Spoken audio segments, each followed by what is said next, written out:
नमस्कार, मैं डॉक्टर वीरेंद्र शुक्ल। आज हम पढ़ रहे हैं रीतिकाल। इससे पहले आपने हिंदी साहित्य के इतिहास में आदिकाल या भक्तिकाल, आदिकाल या वीरगाथा काल, दूसरा काल भक्तिकाल और पढ़ लिया है, और ये है रीतिकाल। जब आप किसी इंटरव्यू में जाएंगे तब आपसे ये बहुत सीधा सा प्रश्न किया जाएगा कि रीतिकाल को समझाइए। इंटरव्यू बोर्ड आपसे पूछेगा कि रीतिकाल को समझाइए, तब थोड़ी सी मुश्किल आएगी अगर आपने रीतिकाल नहीं समझा है तो।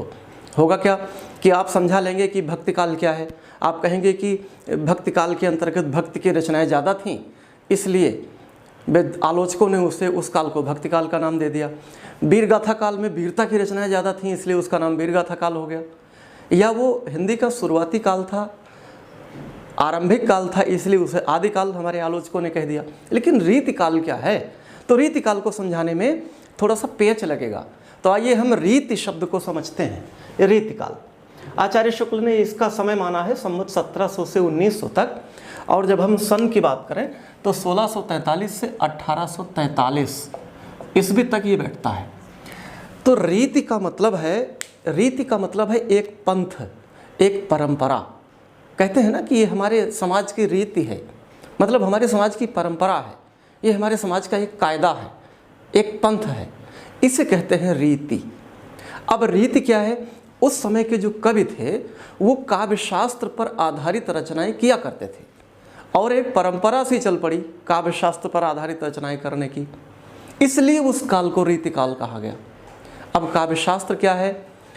काव्य लक्षण, काव्य हेतु, काव्य प्रयोजन, नायक नायिका भेद, रस छंद अलंकार, इन पर आधारित लक्षण और उदाहरण शैली में जो रचनाएं होती थीं, उन सबको रीति ग्रंथ की संज्ञा हमारे आलोचकों ने दे दी।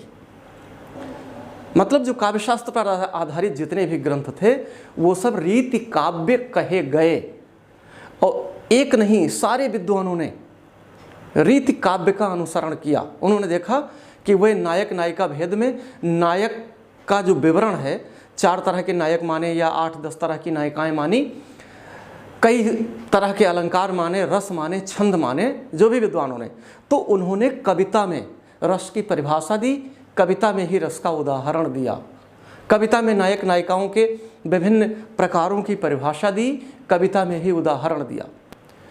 काव्य प्रयोजन क्या है ये सब कविता में बताया।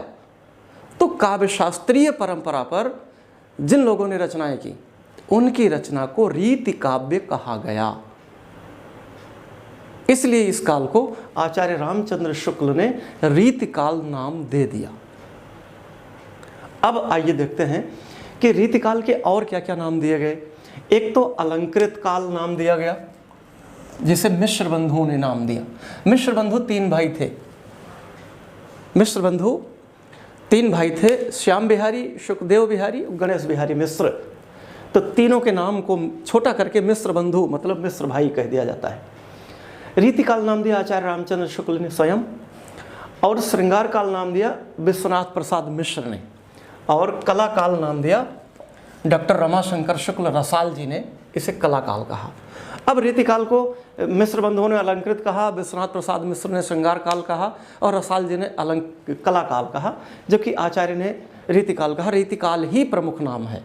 सारे आलोचक आचार्य शुक्ल से इस बात पर सहमत हैं कि इसका नाम रीतिकाल होना चाहिए, क्योंकि एक रीति में बंधकर, रीति की परिपाटी में बंधकर इस काल के कवियों ने रचना की है। आगे बढ़ते हैं। इसके प्रवर्तक किससे माना जाए? रीतिकाल का प्रवर्तक मतलब रीतिकाल का पहला कवि कौन है, इस बारे में थोड़ा सा विद्वानों में मतभेद है। अब होता क्या है कि ऐतिहासिक दृष्टि से कृपाराम जी मिलते हैं, जिनकी रचना है हित तरंगिणी, ये नायिका भेद ग्रंथ है ऐतिहासिक दृष्टि से। और दूसरे जो समग्र दृष्टि से पूरी तरह से वो आचार्य रामचंद्र शुक्ल मिलते हैं, और तीसरे चिंतामणि हैं जो कि अखंड परंपरा की दृष्टि से मिलते हैं। हमारे आलोचकों ने इस पर विचार किया। कुछ लोगों ने कहा कि नहीं, कृपाराम इस रीतिकाल के प्रवर्तक माने जा सकते हैं, क्योंकि आज इन्होंने केशवदास जी से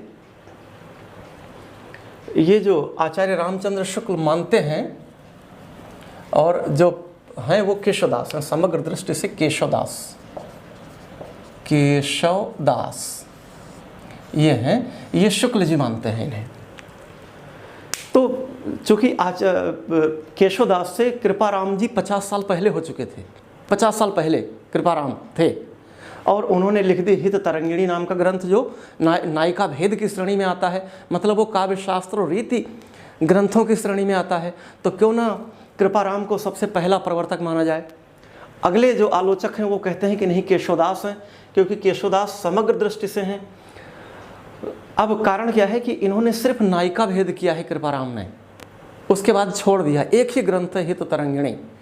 और केशवदास ने समग्र दृष्टि से, मतलब रीति की जो परंपरा है, वो चाहे काव्य हेतु हो, चाहे काव्य प्रयोजन हो, चाहे रस हो, छंद हो, अलंकार हो, काव्य गुण हो, काव्य दोष हो, नायक नायिका भेद हो, जितने भी काव्य शास्त्रीय अंग हैं सब पर उन्होंने लेखनी चलाई, इसलिए वो समग्र दृष्टि से केशवदास ठहरते हैं। और तीसरे हैं चिंतामणि। तो आचार्य रामचंद्र शुक्ल कहते हैं कि केशवदास माने जाते हैं, आचार्य रामचंद्र शुक्ल इन्हें मानते हैं चिंतामणि को, चिंतामणि को शुक्ल जी मानते हैं। और शुक्ल जी इसलिए मानते हैं कि केशवदास से 50 साल बाद चिंतामणि हुए, लेकिन चिंतामणि के बाद एक रीति काव्यों की अखंड परंपरा चल पड़ी लगातार। उनके साथ के बाद के कवि लगातार रीति काल के नियमों में बंध कर रचना करते रहे या रीति काव्यों की रचना करते रहे, जिनके कारण उन पुस्तकों में ऐसी विशेषताएं थी जिनके कारण इस काल को रीति काल कहा जा सकता है। तो अखंड परंपरा चिंतामणि से शुरू होती है। चिंतामणि से 50 साल पहले केशवदास थे, बीच में एक गैप हो गया, और केशवदास से 50 साल पहले कृपाराम थे, उन्होंने सिर्फ एक ही ग्रंथ लिखा है। तो अब आलोचकों में ये मत है कि किसे माना जाए। तो आचार्य रामचंद्र शुक्ल ने तो कहा भाई चिंतामणि मुख्य रूप से रीतिकाल के प्रवर्तक हैं, क्योंकि इनके बाद से एक अखंड परंपरा रीति काव्य की चल पड़ी है, और भिन्न आदर्श को लेकर, क्योंकि केशवदास अलंकारवादी थे और चिंतामणि रसवादी थे, और बाद के अधिकतर लोग रसवादी हुए, इसलिए आचार्य शुक्ल चिंतामणि को मानते हैं। लेकिन विद्वानों का एक बड़ा समुदाय है जो यह मानता है कि समग्र दृष्टि से केशवदास ही रीतिकाल के प्रवर्तक होने चाहिए। इसलिए मैं भी केशवदास को ही रीतिकाल का प्रवर्तक मानता हूँ। भले चिंतामणि और केशवदास में 50 साल का गैप हो, लेकिन केशवदास ने 50 साल पहले ही रीति के सारे अंगों उपांगों पर अपनी लेखनी चला दी और उन्होंने रीतिकाल का प्रवर्तन कर दिया। और ऐसा नहीं कि 50 साल बिल्कुल गैप रहा है, तमाम छोटे छोटे, अधिकतर छोटे छोटे कवि हैं जिनकी गणना कोई नहीं करता, हिंदी साहित्य के इतिहास में गिने नहीं गए। और हाँ, आचार्य रामचंद्र शुक्ल ने जब 1929 में अपना इतिहास लिखा, और 1929 और आज 2021 में बहुत पानी नदियों में बह चुका है, तमाम शोध कार्य हुए हैं, और उनके बल पर यह पुष्ट किया जाता है कि केशवदास ही रीतिकाल के प्रवर्तक हैं। ये अलग बात है कि ये अलंकारवादी थे और चिंतामणि और उनके बाद के रसवादी थे, लेकिन सारे रसवादी ही नहीं थे, उसमें भी कई अलंकारवादी थे। और केशवदास ने भी बहुत से अलंकारों का प्रयोग अपने काव्यों में किया है, खासकर रसिक प्रिया और काव्य प्रिया, छंदमाला, विज्ञान गीता, ये जो मुख्य रूप से माने जाते हैं। तो निर्विवाद रूप से केशवदास रीतिकाल के प्रवर्तक सिद्ध होते हैं। ये चीज़ें आपको इंटरव्यू में बहुत काम आएंगी। आप जब जाएंगे इंटरव्यू बोर्ड में तो वो कहेंगे चलिए हमें रीतिकाल समझा दीजिए। अच्छा, आप रीतिकाल का प्रवर्तक किसे मानते हैं? तो कई तर्क आपको देने पड़ेंगे, कई तर्क देने पड़ेंगे। आगे बढ़ते हैं कि रीतिकाल की विशेषताएं क्या क्या हैं। देखें, नंबर 1, रीति ग्रंथों की प्रधानता, मतलब इस काल में रीति ग्रंथों की प्रधानता थी। नंबर 2, श्रृंगारिकता, इस काल के कवि मुख्य रूप से श्रृंगार रस की कविता में लिखते थे। आश्रयदाताओं की प्रशंसा, अपने आश्रयदाता जो राजा थे कवि उनकी प्रशंसा करता था। मुक्तक ग्रंथों की रचना, इस काल में अधिकतर मुक्तक ग्रंथ लिखे गए, महाकाव्य या प्रबंध काव्य बहुत कम लिखे गए। और ब्रजभाषा की प्रधानता, इस काल में ब्रजभाषा मुख्य भाषा थी। अब देखें कि श्रृंगारिकता क्या है। श्रृंगारिकता का मतलब श्रृंगार रस की प्रधानता। जिस समय सन 1843 से सन 1643 से 1843 तक का काल रीतिकाल माना जाता है, उस समय हमारे देश पर शाहजहां का शासन था। मुगल बादशाह शाहजहां ने अपना झंडा लगभग पूरे उत्तर भारत पर फहरा रखा था, यहाँ तक कि दक्षिण भारत में भी उसका दखल था। युद्ध लगभग शांत हो चुका था, सारे राजागण शांत थे और शाहजहां के प्रभाव में आकर अपने अपने क्षेत्र में अपने अपने शासन कार्य को चला रहे थे। तो जब युद्ध शांत हो गया तो समाज में विलासिता और प्रमाद की प्रवृत्ति बढ़ गई। ऐसे मान लीजिए कि सवेरे 10 बजे राजा का दरबार सज जाता रहा होगा, छोटा राजा हो, बड़ा राजा हो, दिल्ली का हो, कहीं और का हो, तो 10 बजे उसका दरबार सज जाता था, सारे दरबारी आकर बैठ जाते थे। जब युद्ध नहीं है, शांति है, तो राग रंग चल पड़ा, वैश्याओं का नाच होता था, उनके नृत्य लगातार चलते रहते थे, कवियों की कविताएं होती थीं और सब वाह वाह करते रहते थे। ऐसे मादक मौसम में कवियों को सूझा कि क्यों न रीतिकाल की चर्चा की जाए, श्रृंगार की चर्चा की जाए। तो फिर श्रृंगारिक दोहे, श्रृंगारिक छंद कवि लोग सुनाया करते थे, नर्तकियां श्रृंगारिक नृत्य करती थीं और उसमें सब वाह वाह किया करते थे। शाम को महफिल भंग हो जाती थी, अपने अपने घर चले जाया करते थे। कहने का मतलब है कि समाज एक तरह से विलासिता और मद में डूब गया, तो फिर उससे श्रृंगार की ही उत्पत्ति हुई। तो प्रधानता श्रृंगार की रही। और आश्रयदाताओं की प्रशंसा, कवियों को क्या चाहिए भाई? दरबार चाहिए, उन्हें तो जीवन यापन के लिए धन चाहिए, वो राजागण दिया करते थे। तो कवि उनके सम्मान में उनकी बातों को, उनके शौर्य को, उनके पराक्रम को बढ़ा चढ़ा कर दिखाया करता था और प्रशंसा पाता था, धन भी पाता था। तो ये रीतिकाल की खास विशेषता थी। आगे बढ़ते हैं। 3 धाराएं मिलती हैं हमें रीतिकाव्य में। 1 नंबर 1 रीतिबद्ध कवि मिलते हैं, नंबर 2 रीति सिद्ध कवि मिलते हैं, नंबर 3 रीति मुक्त कवि मिलते हैं। रीतिबद्ध का मतलब है वह कवि जिन्होंने रीतिकाल की परंपराओं में, नियमों में, कायदे कानूनों में बंधकर रचना की, वो रीतिबद्ध कवि कहलाए। दूसरे रीति सिद्ध कवि हैं जिन्होंने रीतिकाल के अंतर्गत रचना की, लेकिन लक्षण और उदाहरण शैली पर काव्यों की रचना नहीं की, बल्कि उनके काव्य में रीति के तत्व अपने आप स्वयं उनकी कविता में आ गए। आप उनकी कविता का अनुशीलन करें, विश्लेषण करें तो सारी चीज़ें मिलेंगी, जबकि लक्षण उदाहरण की कोई बात उन्होंने नहीं की। तीसरे वे कवि हैं जो रीतिकाल के अंतर्गत, रीतिकाल के समय में उन्होंने कविता की, कुछ विशेषताएं उनके काव्य में रहीं, लेकिन वो रीति मुक्त कवि कहलाए क्योंकि रीति के सारे तत्व उनकी पुस्तकों में नहीं आते। तो रीतिबद्ध कवियों में देखिए केशवदास, चिंतामणि, जसवंत सिंह, मतिराम, देवभूषण, सेनापति, भिखारीदास, पद्माकर, रसलीन, ये वह बड़े कवि हैं जिनकी कोई न कोई बात आपकी परीक्षा में आती है। रीति सिद्ध कवियों में सिर्फ बिहारी लाल आते हैं मुख्य रूप से, लेकिन कृष्ण कवि और बेनी प्रवीण की हमने चर्चा कर ली है थोड़े बहुत।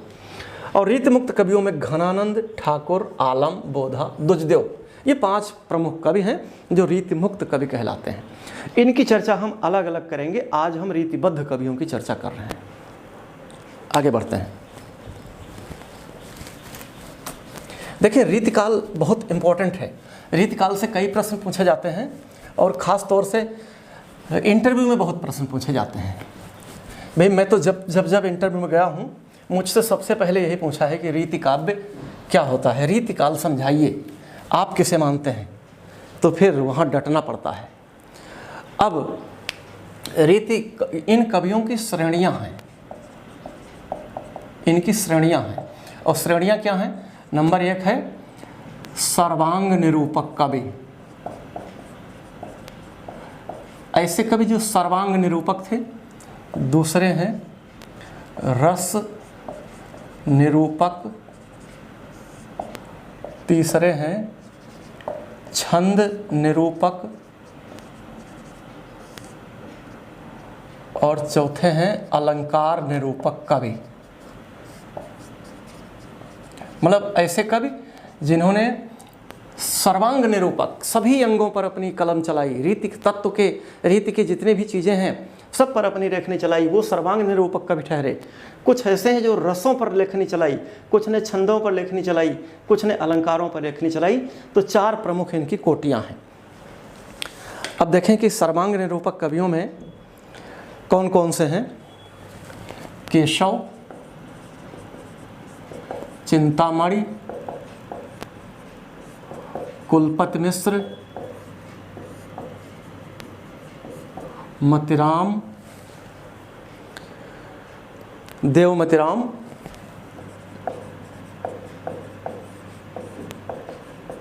भिखारीदास और प्रताप शाही। ये छोटे कवि हैं लेकिन इनका नाम आता है। अब रस निरूपक कवियों में देख लीजिए।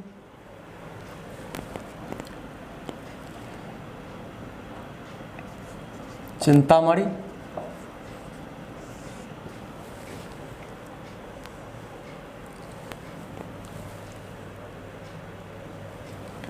रसलीन, पद्माकर, तोष, बेनी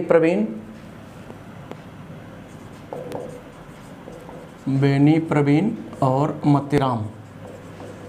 मतिराम ने रसराज नाम का एक प्रमुख ग्रंथ लिखा है। छंद निरूपक कितने आचार्य थे? केशव,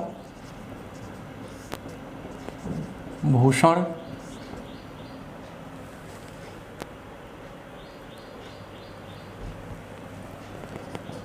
सुखदेव मिश्र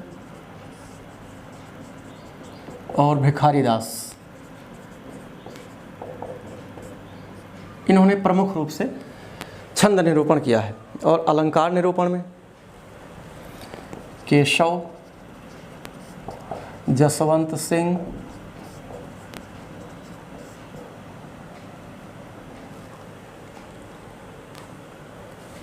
भूषण, मतिराम, पद्माकर, दूल्हा और रघुनाथ। ये अधिकतर कवि हैं जो आपकी परीक्षा की दृष्टि से इम्पोर्टेंट हैं। एक और हैं गोप कवि। गोप कवि, इन लोगों ने अलंकार पर विशेष रूप से अपनी लेखनी चलाई है। अब आते हैं हम इन कवियों की खास खास विशेषताओं को जल्दी जल्दी देख लेते हैं। जो प्रमुख कवि हैं आपके रीतिकाल के, केशव, चिंतामणि, देव, मतिराम, भूषण, पद्माकर, बिहारी, इनको हम जल्दी से देख लेते हैं। सबसे पहले आते हैं केशवदास। इनकी विशेषताएं क्या क्या हैं? केशवदास, इनका जन्म हुआ था सन 1555 ईस्वी में और ये ओरछा मध्य प्रदेश के रहने वाले थे। और इनकी मृत्यु हुई थी 1617 ईस्वी में। 1617 ईस्वी में। और ये राजा इंद्रजीत,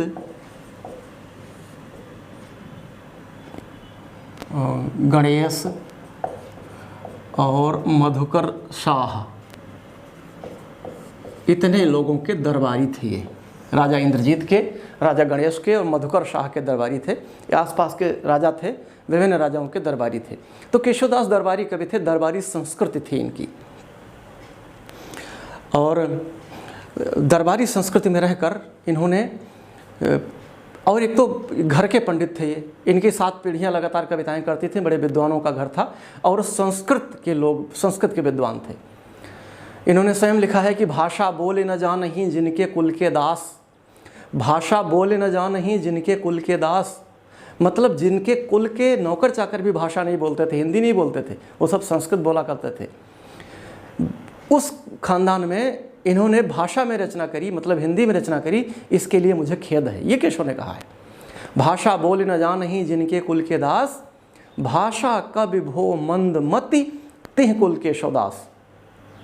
मतलब मैं इतना मूर्ख हूँ कि जिसके खानदान के लोग भी संस्कृत बोलते हैं, उस खानदान में मैंने हिंदी में रचना की, मुझे खेद है, ये केशव ने लिखा है।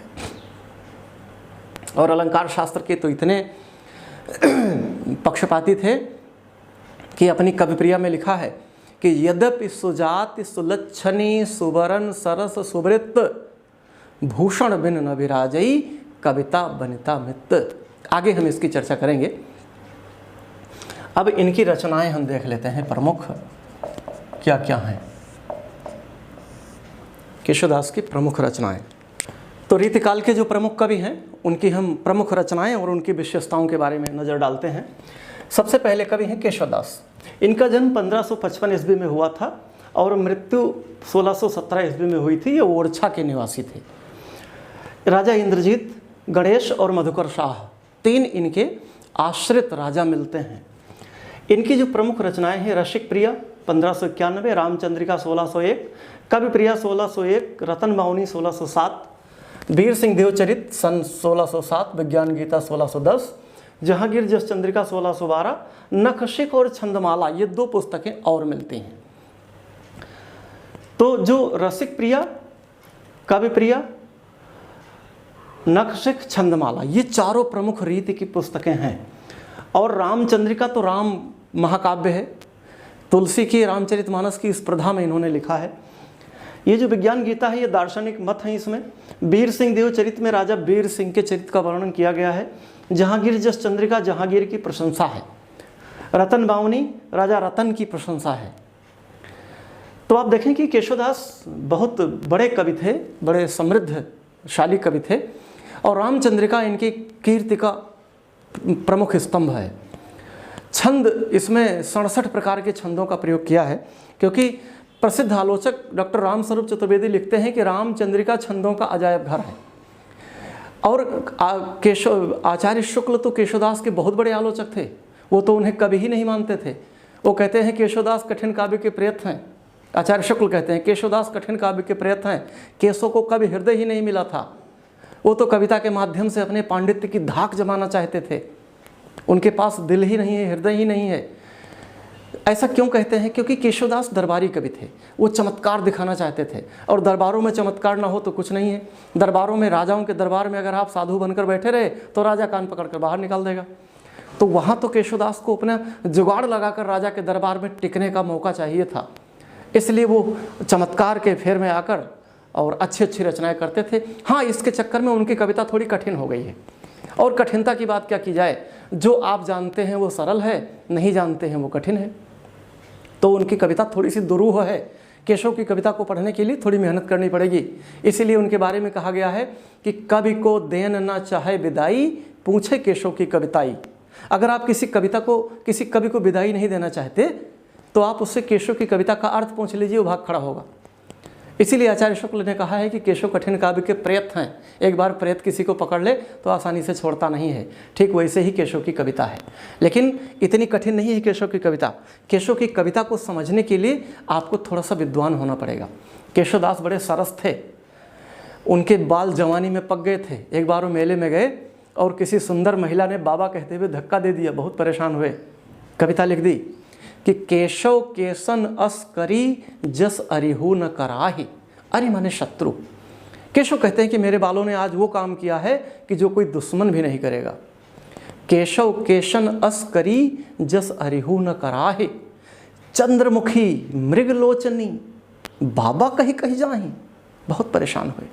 तो ऐसे केशवदास को कठिन काव्य का प्रयत्न कहना ठीक नहीं है। वह बड़े सरस थे और रीतिकाल के प्रवर्तक थे। दूसरे कवि मिलते हैं चिंतामणि, आचार्य शुक्ल के बहुत पसंदीदा कवि हैं। इनका जन्म 1609 में तिकवापुर कानपुर में हुआ था। इनके पिता का नाम रत्नाकर त्रिपाठी था। शाहजहां, दारा शिकोह और शाहजी भोंसले इनके 3 प्रमुख आश्रयदाता थे। इनकी रचनाएं कविकुल कल्पतरु, छंद विचार, रस विचार, काव्य विवेक, श्रृंगार मंजरी, काव्य प्रकाश, कवित्व विचार और रामायण, ये इतनी प्रमुख पुस्तकें मिलती हैं। तीसरे जो हमारे कवि हैं जसवंत सिंह, ये मारवाड़ के राजा थे, मारवाड़ राजस्थान के। इनकी जो रचना मिलती है वो भाषा भूषण है, जिसमें 212 दोहे हैं, और एक प्रबोध चंद्रोदय, ये संस्कृत का ग्रंथ है। और इस संस्कृत ग्रंथ का इन्होंने ब्रज भाषा में काव्य में अनुवाद किया था। चौथे कवि मिलते हैं मतिराम, रसराज, ललित ललाम और मतिराम सतसई इनकी रचना है। देखो, रीतिकाल में बहुत सी सतसैयाँ लिखी गई, कई सतसैयाँ लिखी गई हैं। बिहारी की सतसई तो प्रमुख है, लेकिन उसके अलावा और कई सतसई लिखी गई हैं। तो मतिराम ने भी अपनी सतसई लिखी है। फिर 5वें कवि हमारे आते हैं देव। इनका जन्म 1673 में हुआ था और 1767 ईस्वी में इनकी मृत्यु हुई थी। ये इटावा उत्तर प्रदेश के रहने वाले थे। इनका पूरा नाम देवदत्त था। ये कई बार आया है कि देव का पूरा नाम क्या है। और इनकी जो प्रमुख रचनाएं हैं वो प्रेम तरंग, भाव विलास, रस विलास, काव्य रसायन, अष्टयाम, ब्रह्मदर्शन 25, तत्वदर्शन 25। और काव्य रसायन नामक इनकी बहुत प्रमुख पुस्तक है, जिसमें इन्होंने छल नामक एक संचारी भाव 34वां संचारी भाव माना है। क्योंकि 33 संचारी भाव हमारे संस्कृत के कवियों में माने थे। रस के क्षेत्र में संचारी भाव 33 होते हैं, और 34वां संचारी भाव काव्य रसायन नामक पुस्तक में देवदत्त ने हिंदी में छल नामक संचारी भाव स्वीकार किया है। तो ये इनकी विशेषता है। आगे बढ़ते हैं। छठे कवि हैं भूषण। इनका जन्म 1613 ईस्वी तिकवापुर कानपुर में हुआ था। ऐसा माना जाता है कि चिंतामणि, मतिराम, भूषण ये सब आपस में भाई थे और राजा रुद्रदेव सोलंकी ने उन्हें भूषण की उपाधि दी थी। इनका नाम पतिराम मिलता है, वास्तविक जो मूल नाम है वो पतिराम मिलता है, और इन्हें रुद्रदेव सोलंकी राजा ने भूषण की उपाधि दी थी। इनकी रचनाएं हैं शिवराज भूषण, जिसमें 105 अलंकारों का प्रयोग है, शिवा बावनी, 52 छंद हैं राजा शिवाजी की, छत्रपति शिवाजी महाराज महाराष्ट्र वाले की प्रशंसा में, और छत्रसाल दशक है, छत्रसाल की प्रशंसा है। राजा छत्रसाल और शिवाजी इनके दो दरबारी थे। एक बार छत्रसाल के दरबारी थे, छत्रसाल से नाराज़ हो गए तो राजा शिवाजी के पास पहुँचे। तो शिवाजी के दरबार में जाने से पहले बाहर शिवाजी कभी कभी अपने कार्यकर्ताओं की छुट्टी करके स्वयं सारे काम किया करते थे। तो एक दिन शिवाजी अपने घोड़साल में घोड़ों को नहला रहे थे, भूषण पहुंच गए। इन्होंने उन्हीं से शिवाजी के दरबार का पता पूछा, पहचानते थे नहीं। तो शिवाजी ने कहा काम क्या है? तो भूषण ने कहा कि मैं उन्हें कविताएं सुनाऊंगा। शिवाजी ने कहा कुछ मुझे भी सुना दो। तो भूषण ने एक एक कर 52 छंद सुनाए। शिवाजी ने कहा और सुनाओ, तो कहा नहीं अब दरबार में सुनाऊंगा। बाद में जब दरबार लगा तो शिवाजी को देखकर भूषण चकित हो गए। तो जो 52 कविताएं सुनाई थीं उनको शिवा बावनी के नाम से एक अलग से पुस्तक बन गई, प्रकाशित हुई बाद में। तो 52 छंदों पर 52 राज, 52 हाथी, 52 घोड़े और जाने क्या क्या 52 राजा शिवाजी ने इन्हें दे दिया था।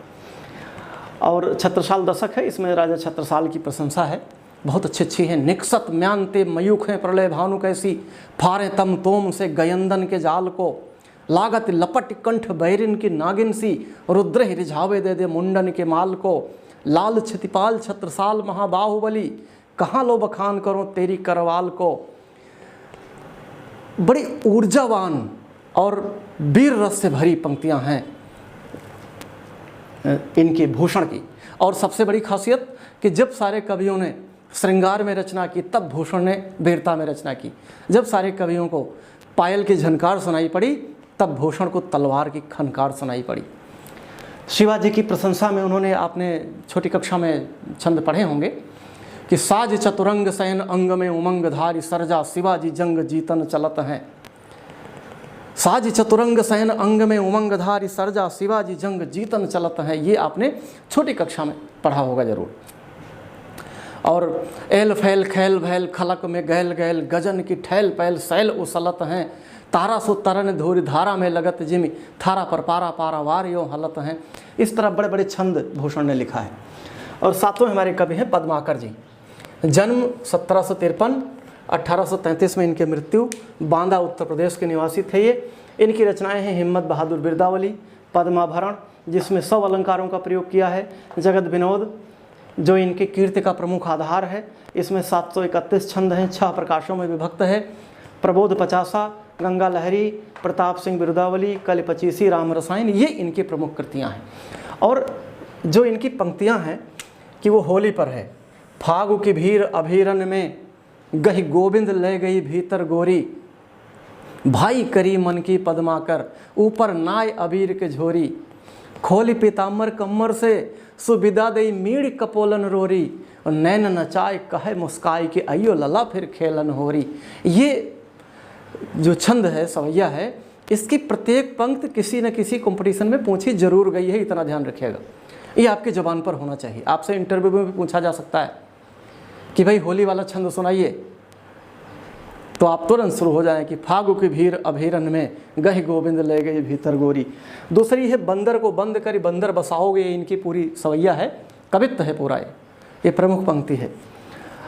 और कढ़गो अबीर तो अहीर, कढ़गो अबीर पे अहीर तो कढ़ो नहीं।